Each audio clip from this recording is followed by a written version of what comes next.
What's up, everyone? I'm Bo from Brutal Commentary, and today we got some big fight announcements from Dana White himself, also some other fights that were confirmed, not strictly from his short on Instagram, but also from like Hunter Campbell and whatnot.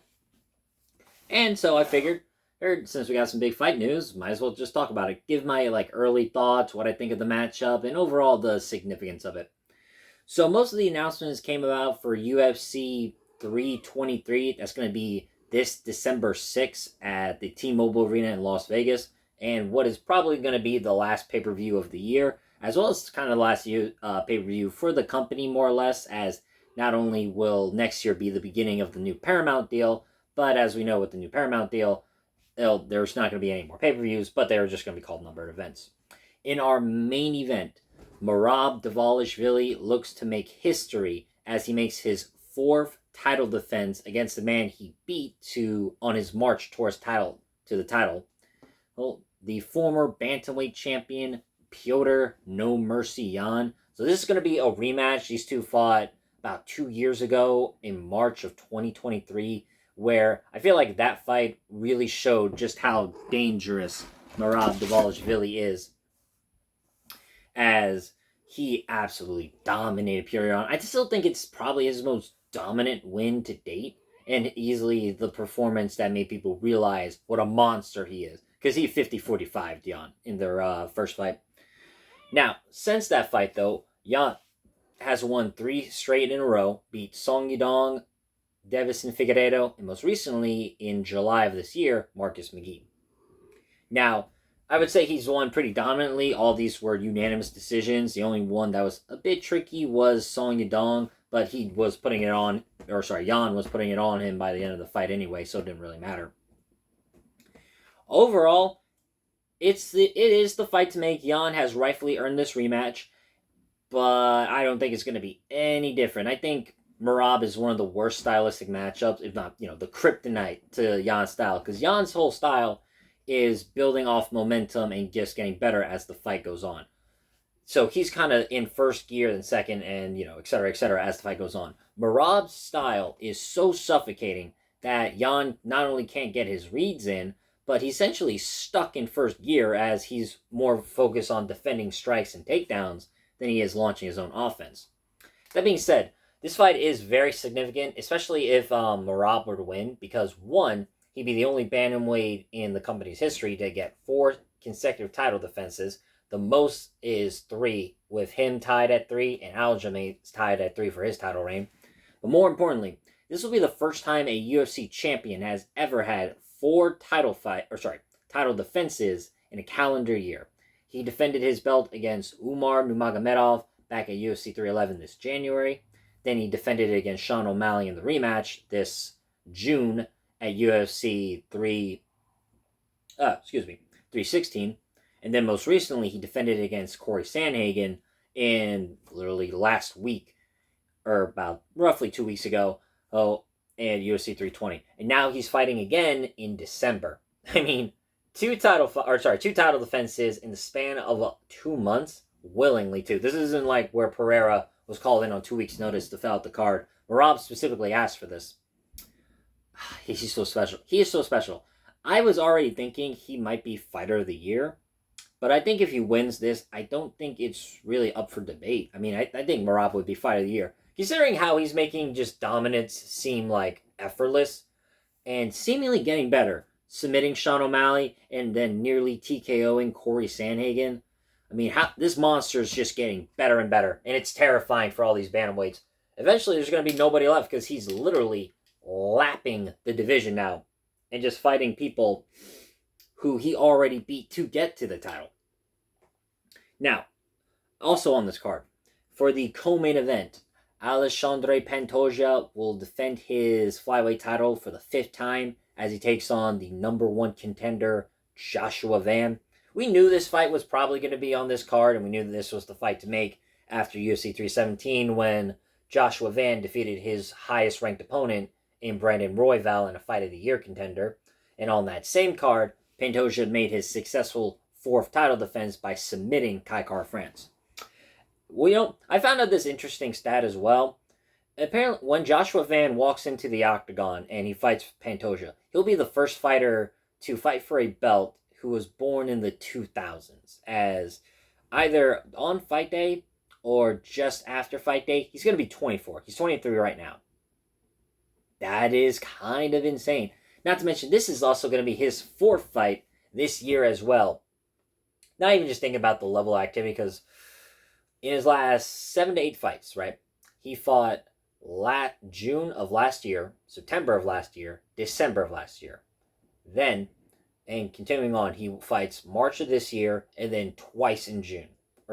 Fights twice in the month of June, when he fought Bruno Silva, or Bruno Bulldog Silva, as I like to say, in UFC 316, and then made a quick turnabout to fill in for Manel Kape to take on Brandon Royval at UFC 317. Now, granted, being 24, he can kind of do this because your body's a lot younger, it can take damage better, and it can heal faster in comparison to, say, Pantoja, who's 35 now at this point. I'm noticing a theme on this card, and you'll notice it as I talk about some of the other fights. It's kind of old versus new. I mean, this is literally the best example of a past versus future matchup, as I know many people had cited Joshua Van as a possible champion, as he is very young, very skilled, and seemingly just getting better. It'll be interesting for this matchup, as Pantoja is not only the best opponent he's ever faced, but also the best jiu-jitsu and grappling specialist he's ever fought. Nobody, and I mean not a single person Van has taken on, has the level of jiu-jitsu and grappling of Pantoja. Not even close. He is one of the best, Pantoja is one of the best grapplers in the UFC, period. His fundamentals are so sound. His ability to transition to get to the back is effortless. He's so dominant, man. He's fought 10 or so of the top 15 already. And he's beaten some of them twice and some of them 3 times. So at least with Joshua Van, we get a new, fresh face in the title picture. And there are definitely some skills Van brings to the fight. One, he is one of those types of fighters that just gets better as the fight goes on. It's one of his best styles. He seemingly has a style built for 5 rounds. We've just never seen him in that type of position. Even his Brandon Royval fight was 3 rounds. And he seemingly has improved his takedown defense. Now he's gone taken down against much less wrestlers like Felipe Bunes or Edgar Chavez, and they don't hold a candle to Pantoja. So that is a bit concerning, especially this matchup where the likelihood of Van getting choked out is a very live possibility. But overall, this is still a great matchup. Van was going to be one of the best boxers/strikers Pantoja's ever fought. Van's ability to also make mid-fight adjustments is spectacular. You watch specifically his fight with Brandon Royval, where in the 3rd round he starts going for knee stomps, and it really starts fucking up the tempo of Royval. So Van is a great, intelligent fighter, got good fight IQ, good mid-fight adjustments. So it's definitely interesting. I think he will give a fight to Pantoja. I don't know if he beats Pantoja. It's so tough to say.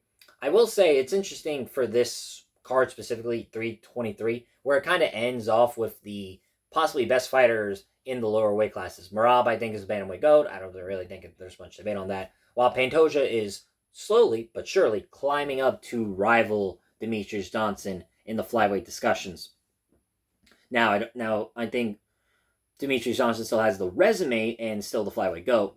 Oh, and obviously one of the MMA GOATs. But Pantoja is getting up there. I think if he beats Van and one other person, he's tied in, because his title defenses, I think, in terms of who he's fought, might be better. But also on this card, light heavyweight sluggers go at it as former champion Jan Blachowicz takes on Bogdan Gustaf. This is another old versus new matchup, as Jan will be 43 and Gustaf is 42 for Blachowicz, 33 for Gustaf. It'll be kind of interesting, as Jan has always been a very good fundamental fighter, good fundamental striking, good fundamental wrestling, and good fundamental jiu-jitsu. Now, he seems to have been slowing down a bit and is now riding a 2-fight skid where he lost to Alex Pereira via split decision and Carlos Ulberg via close unanimous decision. Honestly, I'm surprised that fight in particular wasn't a split decision either. It's showing, though, while Jan might be on the decline, he is still, it's a slow decline, and he still can give even the absolute elites of this division a pretty tough fight. I mean, he fought Magomed Ankalaev to a draw, too, so that says something. As for Bogdan Gustaf, he is riding a 4-fight win streak, all finishes. After losing his debut to Volkan Oezdemir, he has since knocked out Zach Payunga, knocked out Ryan Spann, submitted Billy Elikana, and then most recently, July of this year, knocked out Nikita Krylov. So this is a big step up in competition for Gustaf. He's got an interesting style. He keeps his hands by his waist, but he seemingly has really good timing on his punches and accuracy and is able to just catch them perfectly on the chin. And he's got natural power too. So it'll be interesting to see. Jan is pretty tough, and it's been a while since anyone has beaten him definitively since Glover Teixeira. And it's been even longer since someone has actually TKO'd him. I think the last person to do that was Thiago Santos, but that was like years ago. So, though, it should be a very interesting match. I kind of lean towards Gustaf. I know Jan has the wrestling and grappling to give him a lot of trouble, but I still think with Jan on the decline, I think Gustaf has a chance to land accurate and powerful shots on Blachowicz. Might possibly finish him too, I don't know. But that is a pretty fun fight, and the finish is very alive in this one. Then the next matchup on this card is something that I thought was completely out of left field for me, but I'm all for it. Former double champion Henry Cejudo will be defending his 10th ranked spot in the bantamweight division as he takes on one of the division's brightest prospects, Payne Talbot.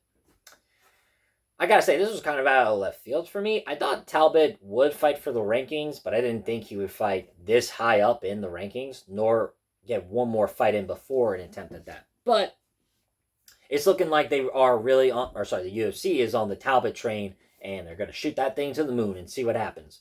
This is a very interesting fight for 3 reasons. One, Henry Cejudo is 38. He's going to be 39 very soon, and that is pretty old for bantamweight. I know he's a legend, and I know he's still relatively competitive in his most recent fights, which I'll get to in a second. But 38 at bantamweight is not a good sign. Secondly, you got to think Cejudo is on a pretty downcline. He is certainly out of his prime. Since his last win, which was to Dominic Cruz back at UFC 249, he goes on a 3-year hiatus, comes back, loses to Aljamain Sterling at UFC 288 for the title. Now, it was a close fight. I thought Alja won it, but still, pretty close competitive fight with the then current champion. Then Cejudo fights Merab at UFC 298, loses definitively in that. And then most recently, in February of this year, loses to Song Yadong. And granted, that fight was heating up and it seemed pretty nipped and tucked. But, that unfortunate double eye poke and all that. And, he also lost the decision too, kind of adding salt to the wound. You think of the 3 losses, right? Champion, top contender. He's competitive with all of them. But it does seem like Cejudo has definitely lost a step. Now, his wrestling is still very elite, and, gold medalist is Olympic wrestling and all that. And he's still a pretty good striker. But I just don't know. As for Payne Talbot, this is a huge test for him. Definitely the most credentialed opponent he's ever faced. And you got to think, beginning of this year at UFC 311, when Talbot got his first loss ever in MMA to Hani Barcelos, he got dominated in the wrestling department. But then he showed absolutely great improvements, Payne Talbot, in his grappling and wrestling defense when he defeated Felipe Lima at UFC 317.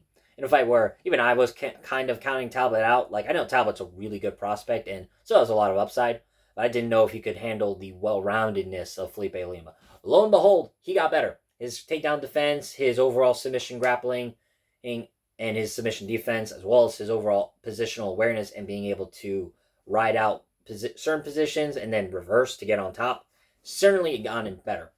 Thing is, Felipe Lima will fight with his guard sometimes. Henry Cejudo's never going to do that. Cejudo is going to be fighting for top control, getting his own takedowns in.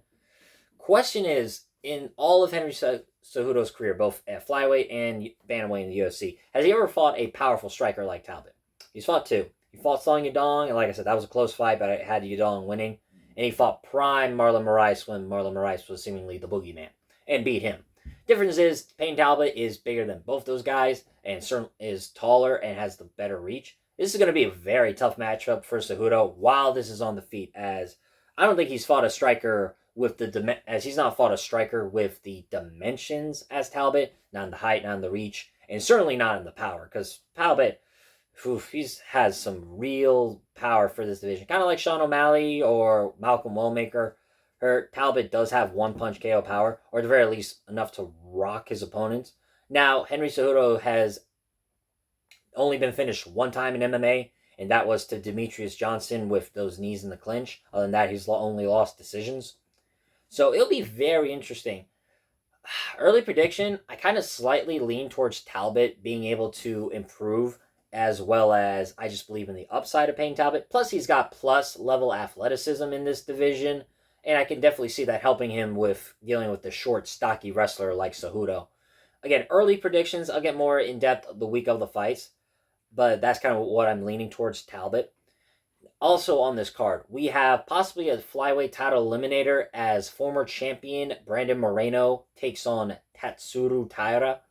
Oh man, this is a fantastic fight. I'd heard how rumblings that this fight was going to be on this card. Nothing was official yet, but I gotta say this is one of my, if not my most anticipated fights on the card. The well-roundedness of Brandon Moreno and his elite level boxing, taking on one of the best jiu-jitsu fighters in the division and someone who could, theoretically, rival Pantoja on the ground in Tatsuro Taira, who, might I remind you, showed, especially in his last two fights against Brandon Royval, even in a loss, he showed that Taira showed that he is competitive with the absolute best of this division. And then most recently when he defeated Hyung Sung Park, who granted did step in on short notice, but he dominated that fight, and Taira showed, unless you are an elite level fighter, top 5 fighter, then he's going to blow the doors off you. Now, it's going to be interesting as Brandon Moreno is certainly the more well-rounded fighter. He can do everything at a very high level. While Taira is more of a specialist, he has implemented better striking. I mean, shoot, he actually TKO'd Carlos Hernandez, which I don't know, show at least evolution in the striking game. But Taira's main attribute is his grappling, which is so dominant. I mean, every time he fought Brandon Royval and every time they got to the ground, Royval never really got up, and more specifically, his back takes are vicious. Early prediction, I'm not too sure. I'm very stuck on this fight because I can see Brandon Moreno outstriking Taira for 3 rounds and keeping it on the feet. But at the same time, if it gets onto the ground, I can see Taira controlling Brandon Moreno. I can't see him finishing him. Moreno's never lost via finish, so it's kind of hard to say Taira's the one to do it. But I can definitely see him riding out the rounds for 15 minutes. Either way, this is a very high-level fight. And for sure, if Taira were to win, you definitely think he's next in line for the belt. Also, last fight that was announced on this fight, actually 2 more. We have a battle of 2 unranked lightweights who are on the rise in this division, as Faraz Siham takes on Nakim Salikov. That is the sleeper of the card right there. That is such a high-level fight against 2 unranked guys who should be in the top 15. You think about like Faraz Siham's last few fights, right? Beat Mike Davis, knocked out Matt Frivola, and defeated Jai Herbert via decision, as well as Claudio Puelles. I mean, Faraz Siham is on an absolute tear. And now I know not all these wins are by like devastating finish like the Matt Frivola win, but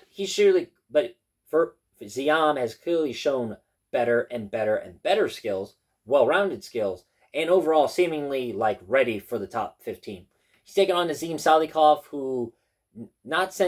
who's only lost 1 time. That was his MMA debut. Since then, he's riding a pretty long win streak, about 11 or so. And in his most recent fights, he knocked out Nicholas Mota in an awesome fight. Knocked out, or technically TKO'd Ismail Bonfiend. Fought Slavakos to a draw. And submitted Terrence McKinney, who McKinney, did defeat Faraz Siham. So it's very interesting. I remember hearing how most people wanted it to be Salikov versus Manny Moicano. I certainly thought that was probably the right move to make, and Faraz Siham fight someone in the rankings. But without a shadow of a doubt, whoever wins this matchup, UFC 323, is no doubtably fighting for a ranking. It has to happen. Both these two are deserve a ranking in the top 15 already, but whoever wins here for sure. Hell, they could be 15 right now. Whoever wins, I wouldn't care. Faraz Siham It's going to be very interesting. Both of them strike a bit differently. Varaziham is much more technical. He's kind of like the next level of Jai Herbert, but, he actually has better grappling and wrestling defense. While Zalikov is going to bring the fight to Ziam much more. It really depends. Can Ziam stay perfect for 15 minutes or so, or is Zalikov going to be able to bring the fight to Nazim or to Varaziham and possibly get a finish? That's what's super intriguing. Also in this fight, last fight that was announced for this one, Grant Dawson will be taking on Manuel Torres. Very interesting stylistic matchup, as Grant Dawson is for sure probably the best wrestler Manuel Torres has ever fought, while conversely, Manuel Torres is one of the most dangerous fighters Grant Dawson has ever fought. Maybe the most dangerous, I would say. Now, Grant Dawson has definitely fought some killers, like Bobby Green, who, one-shotted him in 33 seconds. Diego Ferreira is pretty dangerous. Jared Gordon, not so much, but I can't really think of anyone Grant Dawson has fought, especially of recent, who wasn't like this level of danger, like Manuel Torres, who, if he catches Grant Dawson on the chin, I think he's going to knock him out. You saw what Manuel Torres did to Drew Dober in March. That being said, if Grant Dawson is able to implement his wrestling attack early, I don't think Torres is going to have the same level of takedown defense as some of Grant Dawson's other opponents. So that's what's kind of intriguing about this. It's Dawson, whose style is more so on the safe side, as he mostly just uses his wrestling to gain control, but he does have good ground and pound and good submissions. Or Manuel Torres, who is a violent whirlwind of a devastating whirlwind of violence and looking to take your head off. So, very interesting clash of styles right there. Last but not least, there's another fight. This one was announced for UFC 322 by Hunter Campbell. We have possibly a title eliminator at welterweight, as Sean Brady will be taking on the undefeated Michael Morales. Man, UFC 322 is so stacked. Right? Islam versus JDM, Shevchenko versus Weili, Edwards versus Protez, now Brady versus Morales. God, man, this card is stacked. It's stacked. We're ending the year off with a bang. That's all I can really say. We're going to end this year off awesomely. But into the fight itself, again, kind of an interesting clash of styles. Now, Michael Morales is a high-level blue chip prospect. Now, it's hard to say he's a prospect when he's ranked 8th in the world, but he has a lot of high-level backgrounds in multiple different sports. Represented Ecuador in the Olympics, I believe, in wrestling. Also has a boxing background. Kate wants to distract me now. And it's just seemingly such a dangerous force. If that fucking beast lands his jab on you, you're going in a bad way. Most recently, Morales defeated Gilbert Burns back in May of this year in a pretty effortless fight. It literally just took him around. Now, granted, I understand Burns is washed, but to do that to Gilbert Burns, Michael Morales has some power. It was crazy. He looks like a middleweight in there. I don't know how Michael Morales cuts to 170, because I'm pretty sure it's shown that, the day of the fights, he's around the 190s. He is a middleweight in there. That being said, Sean Brady's kind of that as well. Now, granted, I know Sean Brady is smaller in height to Morales, but roughly about the same size. Brady walks around the 190s as well, and most of his opponents has said how Brady is like a fucking gorilla in there. His grip is just so strong on his top pressure, and he has probably the best jiu-jitsu in all of the welterweight division. If we're talking pure jiu-jitsu here, Brady is one of them, if not the best jiu-jitsu practitioner. Now, I'm not going to say he's the best wrestler in the division, but grappling-wise, he's a fucking nightmare. And Brady recently, 3-fight win streak and looking even better after the loss to Bilal Muhammad. Submitted Kelvin Gastelum, ran him over, beat Gilbert Burns via decision, and then most recently, March of this year, submitted Leon Edwards in a fight that was basically a showcase for him. Now, it's going to be interesting to see if Sean Brady can take down that beast, Michael Morales, because even if he were able to take Morales down, the question is, can he hold someone this strong and this athletic? That's the big question that comes into it, because Michael Morales is a beast. He is definitely going to be the better striker in there. And it's kind of like two of the welterweight divisions strongest fighters going at it. It was kind of like, for me, when Joaquin Buckley and Kamaru Usman fought each other.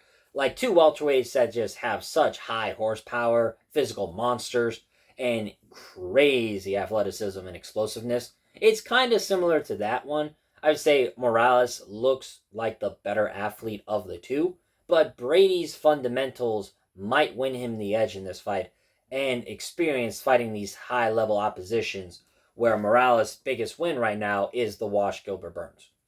But with that being said, that's been my fight announcements that we got. What If you like the video, comment and subscribe. Let me know what fights you are the most excited for.